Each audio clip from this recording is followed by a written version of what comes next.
Basis of our meditation is printed at the top of page 9 for you. It's from Daniel chapter 7, verses 9 through 10.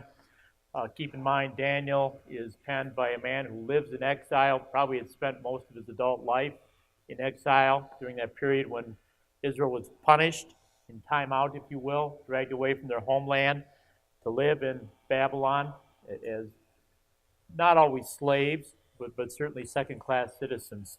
And by God's grace, the people were kept in their spiritual journey, kept in the faith, if you will, through people like Daniel and visions that God gave to men like Daniel. So from Daniel chapter 7, as I looked, thrones were set in place, and the Ancient of Days took his seat. His clothing was as white as snow. The hair of his head was white like wool. His throne was flaming with fire, and its wheels were all ablaze.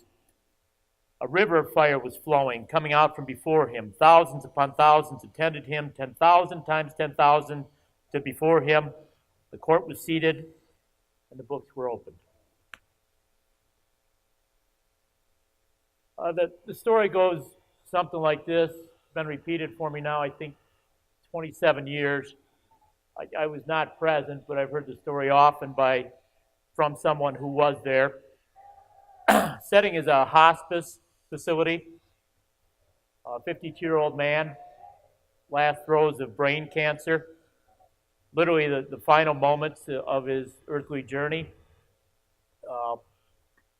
3 other people in the room, all ladies. One of them is his wife, one is his daughter, roughly 22 years old, and one is his sister, about 3 or 4 years older than him, so maybe in her mid-50s. And somewhere in the last few minutes before his soul departs into eternity, the 22-year-old girl breaks the silence by saying, "Aunt Carolyn, sing that God hymn. Sing that God song." The man in question here was my Uncle Bill. Died of brain cancer. He had the benefit of Christian education, including going to a Christian elementary school in his childhood. More or less was a churchgoer all through high school, then met a young lady, and this was somewhere late 50s, early 60s. He was Lutheran, she was Catholic, so they compromised and did nothing. You know how that goes. And they were married and they were blessed with children, but really had not much church life. And towards the end of his life, the last few years, even before he contracted cancer, he had wandered back to church. I think he died as a Christian. His wife, who sat in that room more or less numb, cold, had not wandered back to a church with him. He had gone on his own. She was left speechless. I'm sure there was a practical side of that. How do I raise these girls on my own? The daughter is 22 years old. She had not been back into a church by her own admission and profession since the day she was baptized. She's the one who cried out, "Sing that God song," because she didn't know what else to do. And her aunt, the lady in question, is my mother. And my mom sang the God song. My mom knew quite a few God songs on account of her mom raising her back in the Depression, and they didn't have a whole lot by way of entertainment there. Her grandma, or her mom, my grandma, would just sing hymns to them. That was their entertainment. Or the radio. No TV back then. She just sang hymns to them. So she sang the God song that my cousin wanted, "Nearer My God to Thee." And then at some point, my uncle died. Now, I share that with you because it essentially says what we have found in Romans and Matthew and in Daniel, that there's only 2 ways that you're going to possibly react as a human being when you are confronted by God. You're either going to be entirely in a state of discomfort, either an abject fear or just screaming or just absolutely silence because you don't know what to do. Maybe it occurs to you briefly, I had opportunities, or this is real, or who knows what that's like to be in a state of unbelief. But that's one kind of reaction. The other reaction, even if you don't know the words to near my God to thee, and even if you're a little nervous, because this is entering something that you've never done before. None of us have died before, have we? And so you're on the verge of eternity, and yet near my God to thee. And this is what it's all about. And this is why I heard and why I was led to faith and why God has kept me in faith. Because I am confronting him face to face. So what is that like when you meet the one? That's really what we're talking about today. Daniel describes him as the Ancient of Days. What is that like when we see God face to face? Well, before we actually look at the two verses again and say, here's his imagery, if you will, of describing what he is like and what position we are in, let's do a couple of things by way of background. First of all, let's begin to understand that we're dealing with symbolism here. And we don't do symbolism very well. I don't remember when I first heard the term, but it was a way of quantifying or formalizing what we all know to be true. I think we've called one another couch potatoes before. I think I first heard that term 35 years ago. And it had to do with television, and you just sat there and were mesmerized by the TV, maybe sometimes to the point of the old test pattern came on. I don't even know if those come on anymore or not. But that's what you did with much of your life. Maybe there was food involved, TV dinners. That's where we get the TV trays from. But that was pretty much your life, and that was your idol, and what you worshiped was the TV. You were a couch potato. A lot of information came in, and there wasn't much by way of reaction. You just absorbed.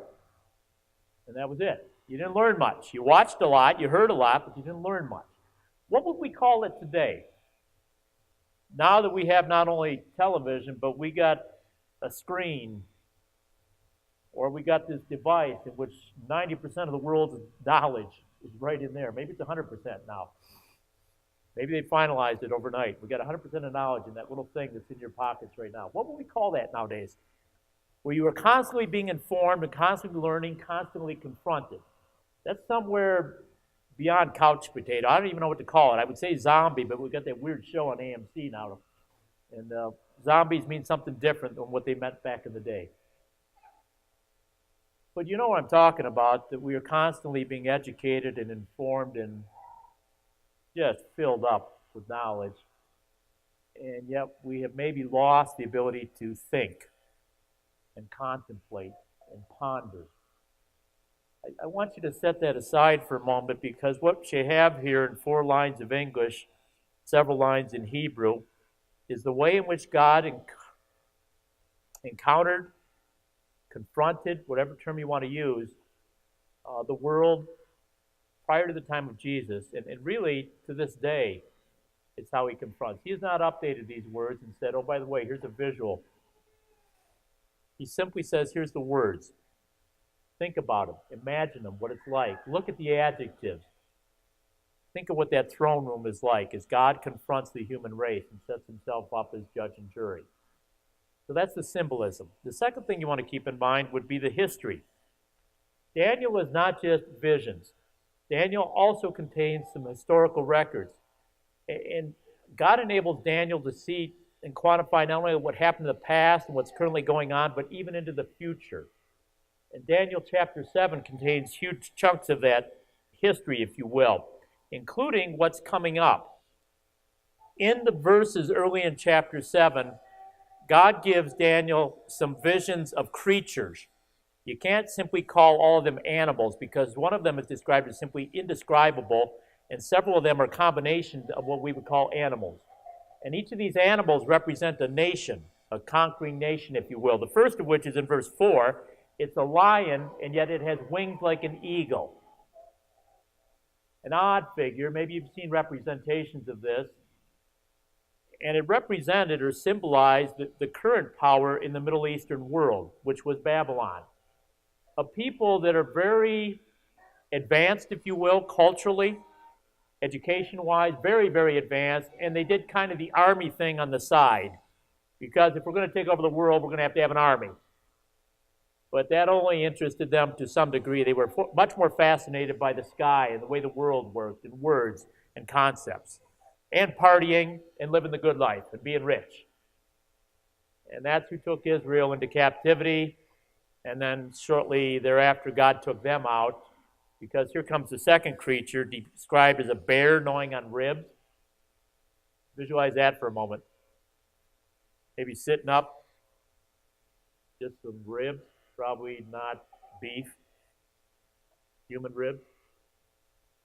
Because these were the Medes and the Persians. These are the ones who took out Babylon. Far more warlike. Yes, they're interested in intellectual stuff, but their real interest was in conquering most of the Middle Eastern world, and they accomplished that goal and ruled for several hundred years. And then comes this third creature, as Daniel sees in the future, and it's a leopard with 4 wings. What do you know about a leopard? Fast. Add wings to that. And that seems to be what God is describing. He's describing the Greeks, who conquered most of what the Medes and Persians held, but a little bit more than that. It got to the fringes of Asia even. A guy by the name of Alexander the Great. That's what's in the future here after the Medes and Persians. It's just this incredibly fast thing. We maybe saw something like this at the start of World War II with the Blitzkrieg, in which Germany took over most of Europe like that in a relatively brief time. And then here comes this fourth creature in verse 7, not even compared to a human animal. It's simply called an indescribable beast with teeth of iron. I haven't seen a lot of these comic books that they made into movies. I trust that some of you have. Got to be some weird-looking creatures in these things, right? Maybe that gets close to what's being described here. Some horrendous thing made out of metal that just chews things, humans as well as cars and other machines. That was Rome. It chewed up and spit out nations and conquered the known world and ruled it with an iron fist for 5 centuries. And the people who were first confronted with this vision, as Daniel perhaps shared, what God gave to him, said, hey, enough. Enough. We're sitting in exile. We know history. We know about conquering nations. We got relatives that died and didn't even have the privilege of being hauled several hundred miles to live over in Babylon. They're dead. Their carcasses probably left out in the open, never even had time to bury them out there.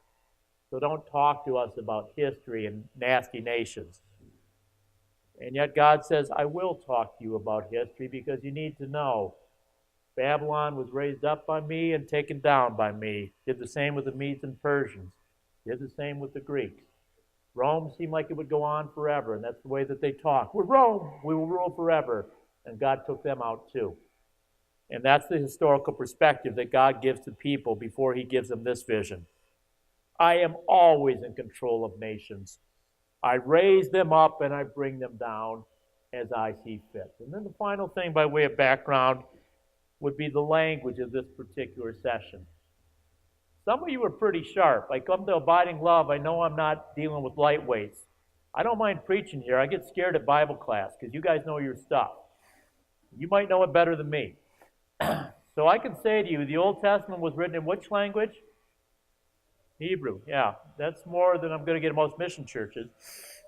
English. Well, what do we know? All right. So written in Hebrew. New Testament's written in Greek. And the third language of the Bible is?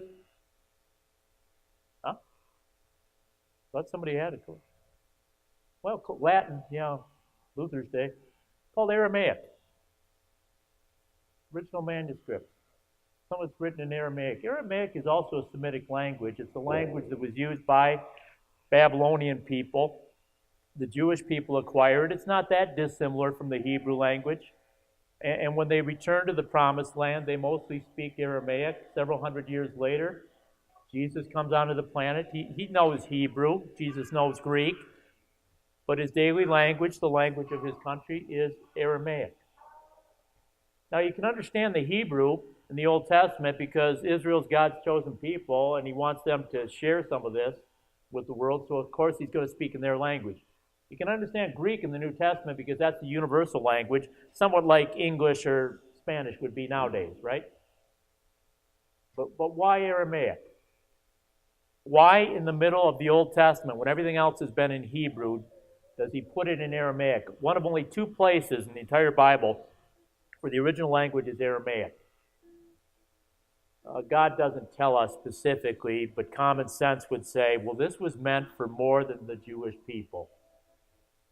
this was meant for the Babylonians as well and anybody else alive at that time.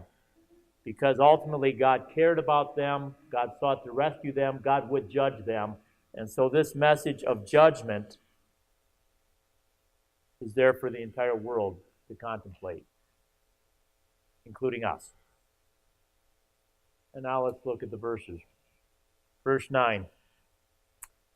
As I looked, thrones were set in place, and the Ancient of Days took his seat. His clothing was as white as snow. The hair of his head was white like wool. His throne was flaming with fire, and its wheels were all ablaze. God uses visions from time to time to kind of pull back the curtain on eternity and give us a little glimpse of what it's like, how he sees things. Not every detail is to be squeezed and say, can we find 5 or 6 different meanings for each detail?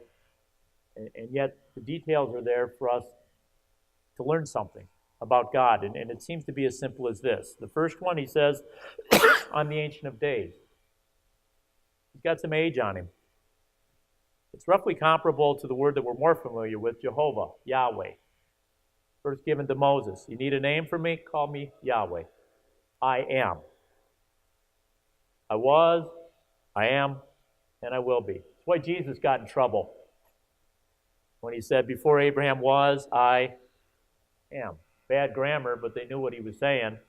You're claiming to be God, buddy. Nobody uses that term except the Ancient of Days, the one who always has existed. And so here he sits, the one who's always existed, eternal on both ends. Not eternal like you and I are, where we have a definite beginning and then no end. Eternal, the Ancient of Days, and that he has no beginning and he has no end. Think about that for a while, because this is the one that confronts you. Secondly, it says that he's seated on thrones. It's plural, thrones. Just like in Revelation 12, where we see God and the Lamb, Jesus, seated on thrones. There's a huge parallel between the Old Testament and Revelation. A lot of people say, I want to study Revelation. I'm fascinated. They get 5 book chapters in and they say, this is awful. I don't get it. Read the Old Testament. Read the Old Testament. Then you can tackle Revelation. It's a very, very simple book. And above all else, read Daniel. If you want to understand Revelation, read Daniel, read the Gospel of John. Revelation becomes very simple because you're going to encounter this. There sits God on a throne. There sits the Lamb on a throne, just like in Daniel 7. The third detail, he's wearing white clothing, oftentimes used in Scripture as purity and righteousness. God's way of saying, with absolute clarity and authority, I define what's right or wrong. That's something that a very subjective culture where we make up our rights and wrongs and defend them to the umpteenth degree, we probably need to hear that. The Ancient of Days sitting on the throne and saying, this is right and this is wrong. Fourth detail, his hair is white as wool. Again, there's some age, there's some wisdom. Won't pull the wool over the eyes of the one whose hair is white as wool. There's no fooling him. And finally, there is fire everywhere. The most frequently used phrase to describe what God is like is fire. It goes all the way back to the time where Moses notices a bush and it's burning. And there's God. And Israel is confronted by God. By day, as he led them through the wilderness, there's a cloud. You can't see a cloud at night. What was there to guide them as they're moving at night? Pillar of fire. God says, you take some cow hides, and you take some of your wealth from Egypt, and you put some wood frames together, and you build me a tabernacle, a porta-church. And when it was all done, God said, I enter that. I give you visuals. This is where I'm going to dwell with a cloud of fire. Goes in there. Goes back to Ezekiel as well, contemporary of Daniel's, more or less. Ezekiel had a vision like Daniel, and when God appeared to him, the lower half of his body, if you want to call it that, was fire. Elijah, when he had the showdown, and said, you build your altar and offer sacrifices to your dirtbag God, and then I'll scream all day, and then I'll offer sacrifices.